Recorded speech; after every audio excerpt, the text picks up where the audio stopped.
Student, science class 8 के लिए हम सैम्पल पेपर लेके आए हैं। ठीक है, एनुअल बोर्ड एग्ज़ाम होना है 25 तारीख से आप लोगों की, तो सैम्पल पेपर ज़रूरी है। तो फॉर्मेट समझ लो कैसा पेपर आएगा। 2.5 घंटे का टाइम होगा, टोटल नंबर होंगे 60। Multiple choice question 10। ठीक है, mark allotted 1 for each, total mark 10, मतलब एक नंबर का 1 होगा। 10 क्वेश्चन होंगे MCQ वाले, 4 ऑप्शन वाले। ठीक है, short answer type 10 question, 3 number का 1, 30 नंबर।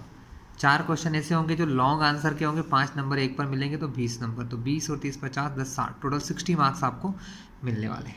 ठीक है, तो don't waste the time, start करते हैं। तो स्टूडेंट, ये है आपका पहला sample paper, multiple choice question है।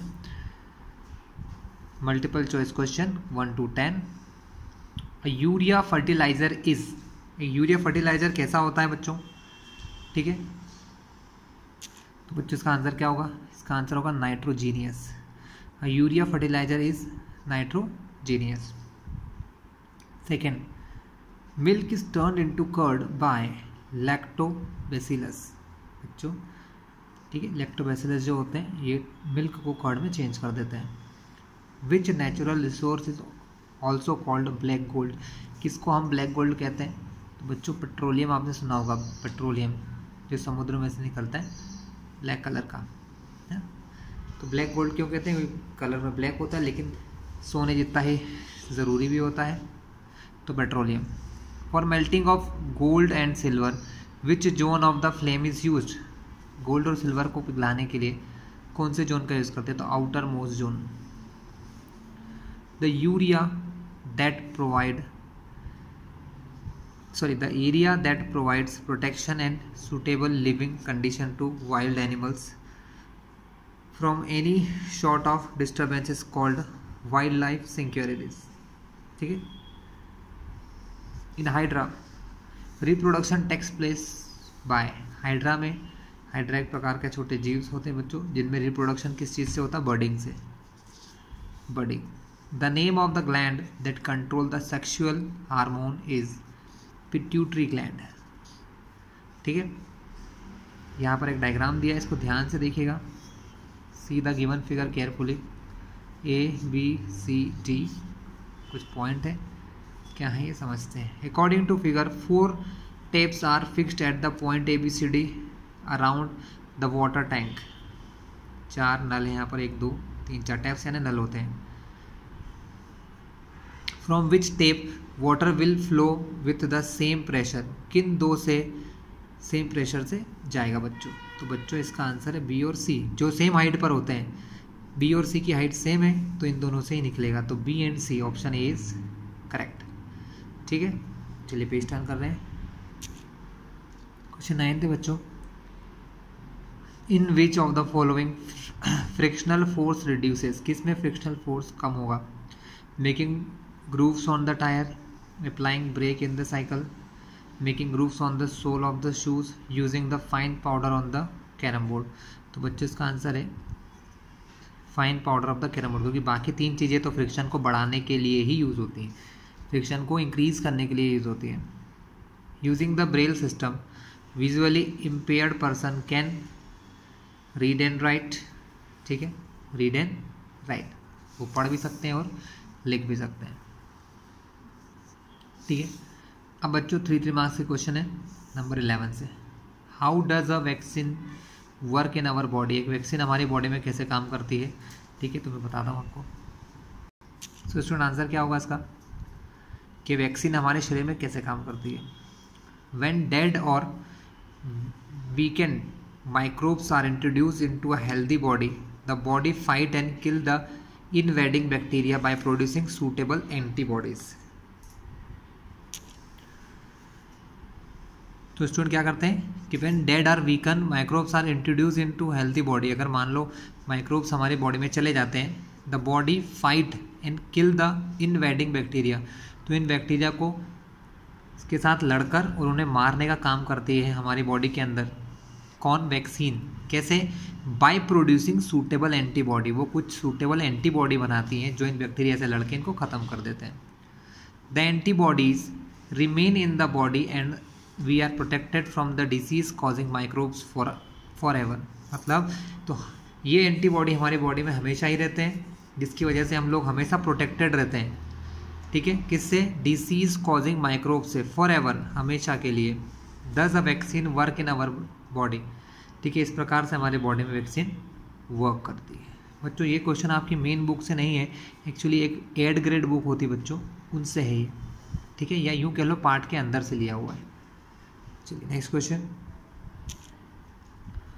What are the advantages of sowing by seed drill tool. Seed drill जो होता है उससे बीज बोने के क्या फ़ायदे हैं, ठीक है। सो बच्चों ये रहा question, what are the advantages of sowing by the seed drill tool. This sows the seed uniformly at equal distance and depth and covered by the soil after sowing. मतलब यहाँ पर सबसे बड़ा बेनिफिट है कि जो मशीन होती है इससे यूनिफॉर्मली एक जैसा इक्वल डिस्टेंस पर और इक्वल डेप्थ यानी गहराई पर बीज डलते जाते हैं, ठीक है, and covered by soil after sowing, और बीज बोने के बाद वो कवर भी हो जाते हैं, उनके ऊपर मिट्टी भी डल जाती है, ये बेनिफिट इसके हैं। Question 13, write differences between regular and diffuse reflection, ठीक है, रेगुलर डिफ्यूज रिफ्लेक्शन में क्या डिफरेंस है बच्चों, this is the answer.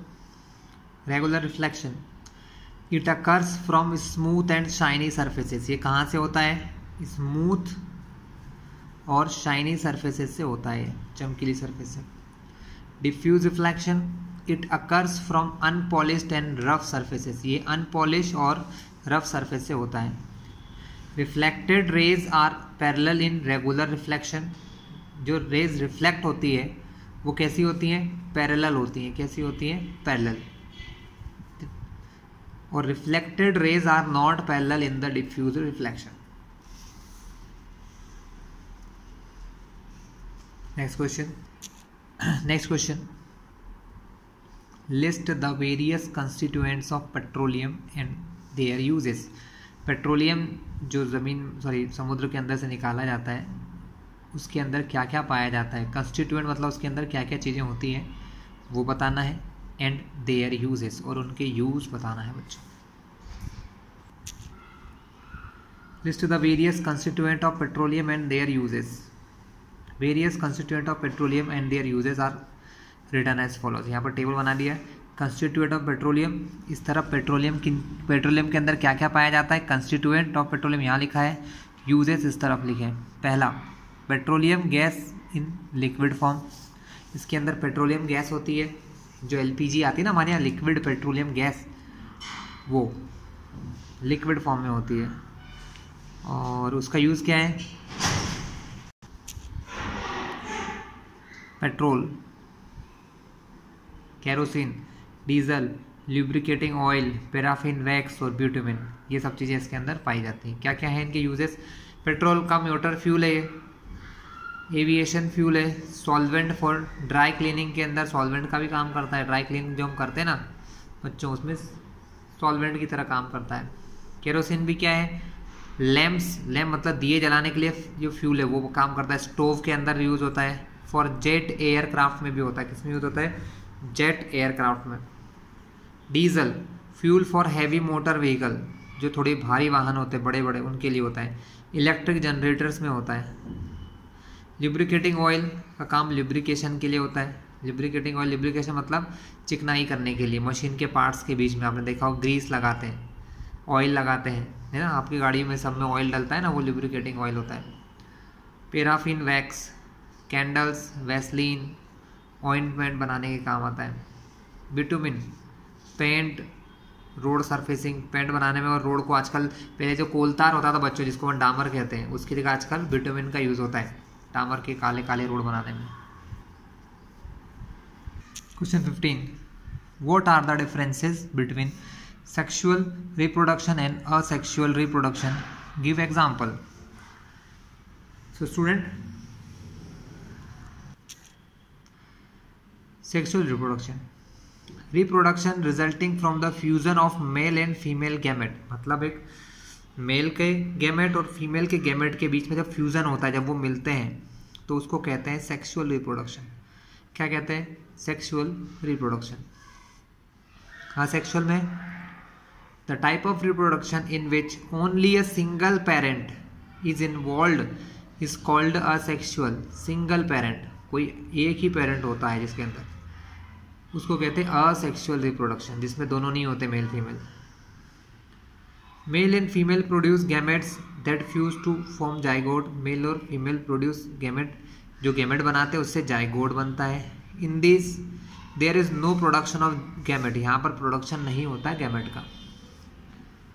It is the zygote which develop into a new individual. यहाँ पर जाइगोट जो है, अंडा जो है, वो बड़ा होकर एक न्यू इंडिविजुअल बनता है। क्या बनता है, new individual. In this there may be one or more bulges.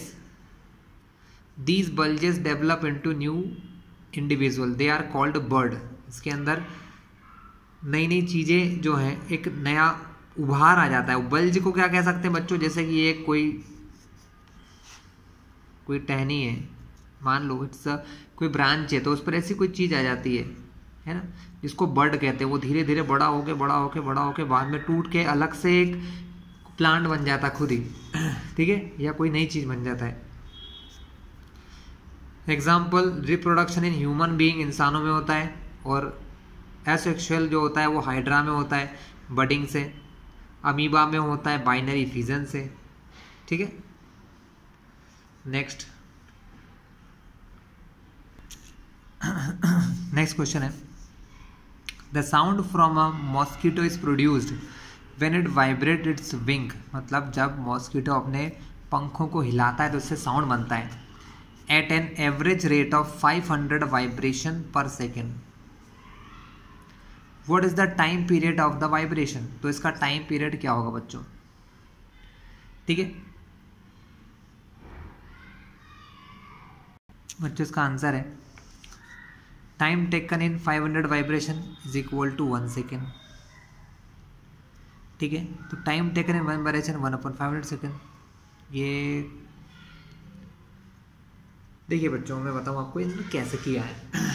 देखिए, हमको क्या बोला गया है, 500 वाइब्रेशन पर सेकेंड। इसका मतलब 1 सेकेंड में 500 वाइब्रेशन। तो 500 वाइब्रेशन बराबर मैंने क्या रख दिया, 1 सेकेंड, ठीक है भाई। 1 सेकेंड मतलब टाइम टेकन इन 500 वाइब्रेशन। ये जो लिखा है ना 500 वाइब्रेशन पर सेकेंड, का मतलब होता है 1 सेकेंड में 500 वाइब्रेशन।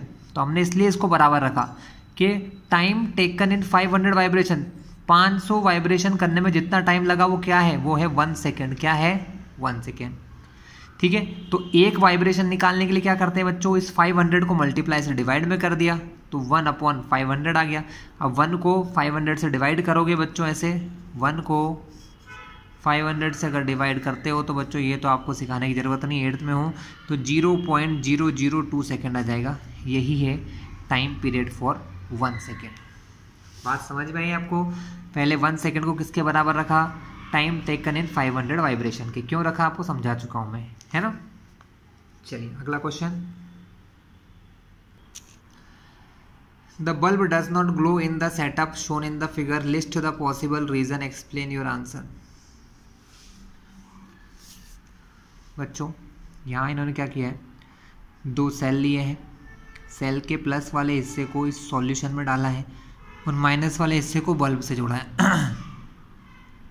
ये बल्ब का एक हिस्सा इधर से चलते हुए, बल्ब के 2 हिस्से होते हैं, एक जुड़ता है प्लस माइनस से, एक यहाँ से जुड़ना चाहिए था इधर जाके प्लस से, लेकिन हुआ क्या, ये वायर बीच में ब्रेक हो गया और बीच में क्या है, कोई सॉल्यूशन है, पानी से भरा हुआ या किसी और चीज़ से भरा हुआ सॉल्यूशन है, ठीक है। अब अगर इस वायर को इससे मिलना है तो ये सॉल्यूशन कंडक्टर होना चाहिए इलेक्ट्रिसिटी का। अगर ये सॉल्यूशन कंडक्टर है तो बल्ब जलेगा, लेकिन अगर नहीं जल रहा है इसका मतलब ये जो सॉल्यूशन है ये इलेक्ट्रिसिटी का कंडक्टर नहीं होगा। यही इसका रीज़न है। सो बच्चों, the bulb does not glow in the setup shown in the given figure, its reason are. इसके रीज़न क्या क्या हो सकते हैं, एज फॉलोज। मतलब क्या क्या है देख लो। बल्ब में भी फ्यूज हो सकता, बल्ब खराब हो। कनेक्शन ऑफ द सर्किट में भी लूज, कनेक्शन भी लूज हो सकते हैं कई बार, कनेक्शन सही से, वायर सही से आपस में वायर का सेल से वायर सही से कनेक्टेड नहीं हो तो हो सकता है। सॉल्यूशन में नॉट कंडक्ट इलेक्ट्रिक करंट, जो मैंने आपको बताया था कि सॉल्यूशन इलेक्ट्रिसिटी का कंडक्टर नहीं हो, मतलब सॉल्यूशन में नॉट कंडक्ट इलेक्ट्रिक करंट। और चौथा, इलेक्ट्रिक करंट में be such a low intensity that it will not be able to glow the bulb, मतलब करंट तो जा रहा हो लेकिन करंट इतना कम हो, लो इंटेंसिटी का हो, बहुत कम हो, ठीक है, जिसकी वजह से बल्ब ग्लो ही ना कर पाए। ठीक है, चलिए तो नेक्स्ट करते हैं।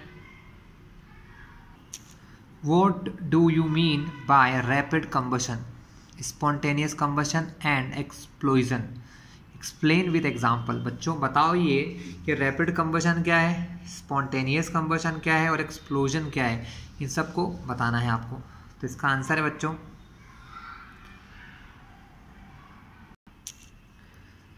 the type of combustion in which the substances burns rapidly and produce heat and light is known as rapid combustion। मतलब जिसके अंदर सब्सटेंस बर्न होता है रैपिडली, मतलब रेगुलरली, बहुत जल्दी जल्दी, और प्रोड्यूस करता है हीट और लाइट, हीट और लाइट प्रोड्यूस करता है, जिसको हम रैपिड कंबशन कहते हैं। Example, burning of match stick और gas lighter near a gas stove, turn on the knob of gas stove, the gas burn rapidly. मतलब जब भी आप एक जलती हुई माचिस को या किसी लाइटर को, है ना, गैस स्टोव के पास ले जाते हो, ठीक है, तो क्या होता है, गैस स्टोव से गैस जलने लग जाती है रैपिडली। ठीक है, spontaneous combustion, the type of combustion in which a material suddenly bursts into flames without application of any apparent cause is called the spontaneous combustion। ठीक है, जैसे spontaneous combustion of coal dust in coal mine, spontaneous forest fire, lightning strike।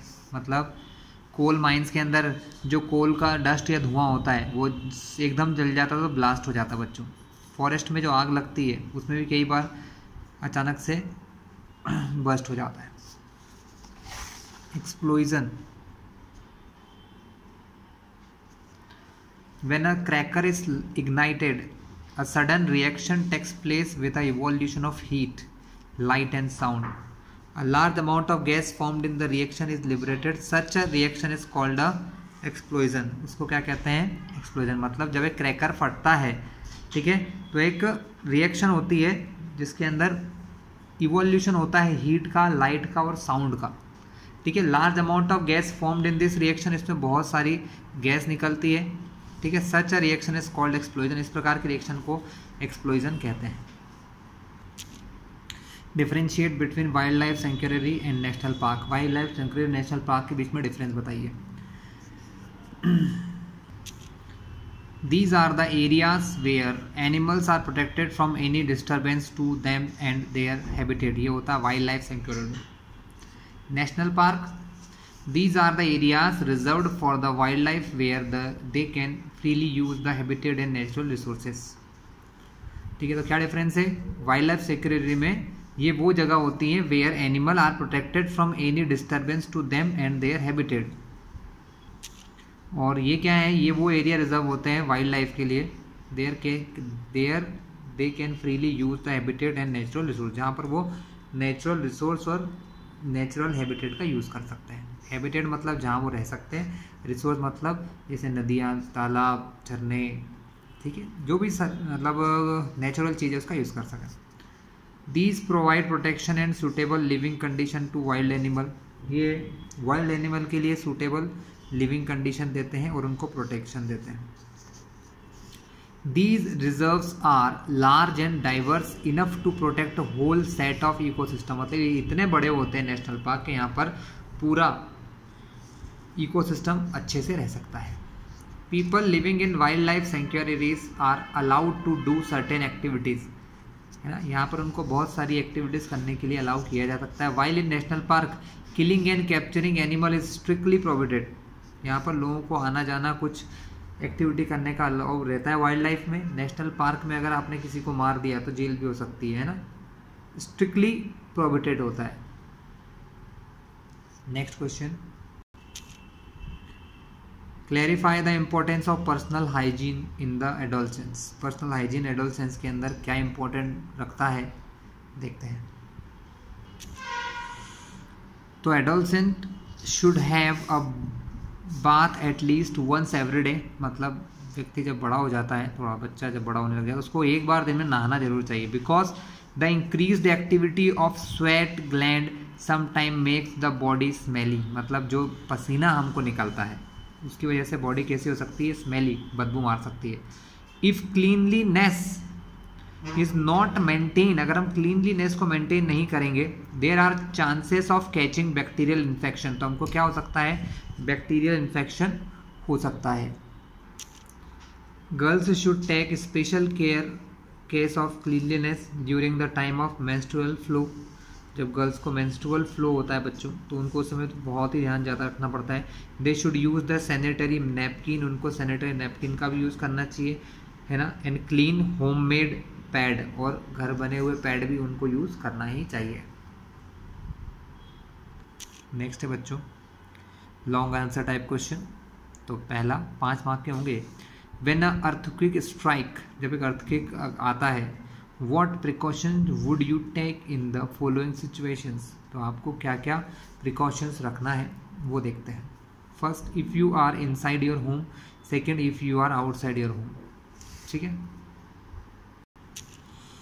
If you are inside your home, ठीक है, we should take shelter under a table, मतलब हमको एक table के नीचे बैठ जाना चाहिए। And stay there till the shaking stop, जब तक कि हिलना बंद ना हो जाए पृथ्वी का, तब तक रहना चाहिए। We should stay away from tall and heavy object that may fall on us, और हमको दूर रहना चाहिए कि हमारे ऊपर कोई भारी ऑब्जेक्ट, हैवी ऑब्जेक्ट ही गिर जाए, इससे दूर रहे। If we are in bed, we should not get up and protect our head with a pillow, मतलब हमको हमारे सर पर एक पिलो रख लेना चाहिए, है ना, ये तकिया से हमारे सिर को दबाना है। सबसे ज़्यादा सेंसिटिव पार्ट हमारी बॉडी में हमारा सर या ब्रेन होता है, हेड, ठीक है। If we are outside home, अगर हम लोग घर के बाहर हैं तब क्या करना, we should find a clear spot, हमें क्या फाइंड करना चाहिए, क्लियर स्पॉट फाइंड करना चाहिए। अवे फ्रॉम बिल्डिंग्स, बिल्डिंग्स से दूर। Trees and overhead power lines, है ना, पेड़ों से दूर, और पावर की जो लाइंस होती हैं उनसे भी दूर। If we are in a car और अ बस, अगर हम किसी कार या बस में हैं, डू नॉट कम आउट, हमें बाहर नहीं आना चाहिए। We should ask the driver to drive slowly to clear spot, मतलब अगर गाड़ी में बैठे हो तो बाहर ना निकलें और धीरे धीरे चलते रहें। We should not come out of car और bus till the tremors stop, जब तक ये ट्रेमर यानी कि ये क्या कह सकते हैं कि ये बहुत जो अचानक होता है ये अर्थक्वेक, ये बंद ना हो, तब तक आपको कार में से उतरना नहीं चाहिए।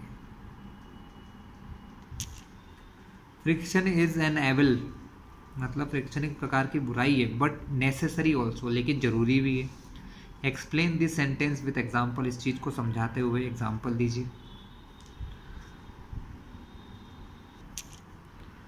Friction is an evil. It wears out the material, whether they are screw, ball, bearing or soles or shoes, but it is necessary also. Friction एक बुराई है ना, अच्छा नहीं होता है। It wear out, wear out मतलब ख़राब कर देता है मटेरियल्स को, जैसे कि स्क्रू, बॉल बियरिंग जो गाड़ियों में होती है, हर घूमने वाली चीज़ में बॉल बियरिंग होते हैं, उसको ख़राब करते हैं। सोल्स हमारे शूज़ के, चप्पलों के सोल्स को ख़राब कर देता है, बट नेसेसरी भी है। It is clear from the following example, जो कि कुछ एग्जाम्पल हम देने वाले हैं उससे क्लियर हो जाएगा। We could not write with pen और pencil if there was no friction, अगर दुनिया में फ्रिक्शन ख़त्म हो जाए तो आप पेन या पेंसिल का यूज़ ही नहीं कर सकते, है ना। फ्रिक्शन की वजह से ही पेन और पेंसिल चलते हैं। When our teacher is writing on the blackboard, जब हमारे टीचर या हम लोग ब्लैक बोर्ड पर लिखते हैं, it's a rough surface rub off some chalk particle, मतलब जो ब्लैक बोर्ड का रफ हिस्सा होता है वहाँ पर कुछ चौक के डस्ट के, मतलब चौक डस्ट जो होता है उसके पार्टिकल चिपक जाते हैं, which stick to the blackboard, ठीक है।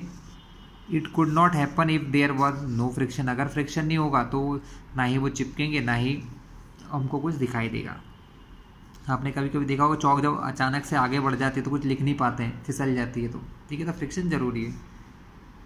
If there was no friction between the tyre of the automobile, ठीक है, and the road, they could not be started और स्टॉप, ना है तो फिर उनको ना तो चालू कर पाएंगे ना ही स्टॉप कर पाएंगे, ठीक है, और turn to change the direction of motion, और ना ही मोशन के डायरेक्शन को बदल पाएंगे। We could not fix a nail on the wall और टाई अ नोब, ना ही हम कोई नॉट को बांध सकेंगे और ना ही किसी नेल को दीवार में ठोक सकेंगे अगर फ्रिक्शन नहीं होगा। So we can say that friction is an evil but necessary also, तो हम क्या कह सकते हैं, फ्रिक्शन बुराई तो है पर जरूरी भी है। What is the effect of deforestation on the fertility of the soil and what is the effect of deforestation on the rain? ये दोनों मिलके 5 नंबर में आएंगे बच्चों, देख लेते हैं इसको।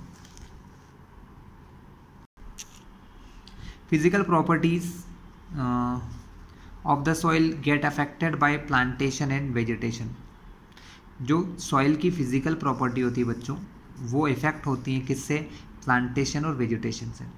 फीवर ट्रीज, अगर फीवर यानी कम ट्री होंगे तो result in more soil erosion, जिससे सॉइल का इरोजन ज़्यादा हो, इरोजन मतलब मिट्टी बह जाएगी, ठीक है, मिट्टी का बहना, मिट्टी का एक जगह से दूसरी जगह चले जाना सॉइल इरोजन होता है।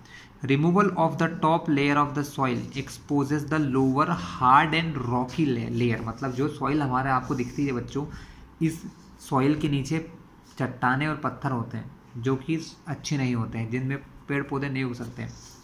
This soil has less humus, उसके अंदर ज़्यादा ह्यूमस नहीं होते हैं, and less fertile, come fertile होती है। ग्रेजुअली द फर्टाइल लैंड, मतलब फर्टाइल यानी जिसके अंदर पेड़ पौधे अच्छे से उग सकते हैं वो होता है fertile land, gets converted into desert, वो डेजर्ट बन जाता है और इसी को कहते हैं डेजर्टिफिकेशन। मतलब क्या होगा, डिफॉरेस्टेशन से डेजर्टिफिकेशन होने के फुल चांस है। What is the effect of deforestation on rain, rain का क्या इफेक्ट होगा, deforestation increases the amount of carbon dioxide, अगर प्लांट नहीं होंगे तो जो हमारे एटमॉस्फेयर की कार्बन डाइऑक्साइड उसको कोई यूज़ नहीं करेगा तो वो धीरे धीरे बढ़ने लग जाएगी, ठीक है, and it leads to global warming, जिससे ग्लोबल वार्मिंग हो सकती है। These condition disturb the normal water cycle and reduce the rainfall, और ये बारिश को कम कर देंगी, and this could cause droughts, और उससे सूखा पड़ सकता है, ड्रॉट्स। फाइनल लास्ट क्वेश्चन है बच्चों, draw a labelled diagram of human ear, हमारे कान का, इंसान के कान का एक लेबल डायग्राम बनाओ। Explain the working of its different part, और इसके अलग अलग पार्ट की वर्किंग हमको बताना है। तो बच्चों ये रहा आपका ह्यूमन ईयर का डायग्राम। अब डायग्राम तो मैं समझा नहीं पाऊँगा आपको, है ना, डायग्राम तो आपको खुद से बनाना है, ठीक है। डायग्राम के अंदर क्या क्या होता है वो बता दूँ। डायग्राम के अंदर यहाँ पर एयर ड्रम होता है बच्चों, ठीक है, जिस पर वाइब्रेशन होती है और उसी से हम लोग सुन पाते हैं, ठीक है। पीछे ऑप्टिक नर्व्स होती हैं, ये नर्व सीधा ब्रेन से कनेक्ट होती है जो कि हमारे सेंसेशन को पहुंचाती है हमारे कानों ब्रेन तक। वर्किंग सिस्टम समझ लीजिए, इसका वर्किंग सिस्टम क्या होता है। The shape of outer part of the air is like a funnel, एक फनल के जैसा होता है आपका कान, चुंगी होती है ना जिससे अपन कई बार सामान खरीदने जाते हैं, तेल और ये सब इस टाइप के। When sound enter it, it travel down a canal at the end of which there is an thin stretch membrane, मतलब ये एक ट्यूब है हमारे कान के अंदर, एकदम बहुत अंदर जगह होती है गले तक, सॉरी कान तक, तो उसमें एक ट्यूब के अंदर से साउंड अंदर की तरफ जाता है, जिसके अंदर एक स्ट्रेच मेम्ब्रेन होती है जिसको हम हमारा कान का पर्दा कहते हैं, या जिसको एयर ड्रम कहा जाता है बच्चों। It is like a stretch rubber sheet, जो एक रबड़ की शीट के जैसा होता है, ठीक है। Sound vibration make the ear drum vibrate, जैसे हम आवाज़ सुनते हैं तो उस आवाज़ की वजह से हमारे जो कान होते हैं उनके अंदर ईयर ड्रम में वाइब्रेशंस होते हैं। The eardrum send the vibration to the inner ear, वो हमारे कान के अंदर वाले हिस्से को भेजता है वाइब्रेशन, और फ्रॉम दिस, यहाँ से the signal goes to the brain and that is how we hear, और इस प्रकार से हम लोग सुन पाते हैं बच्चों, ठीक है।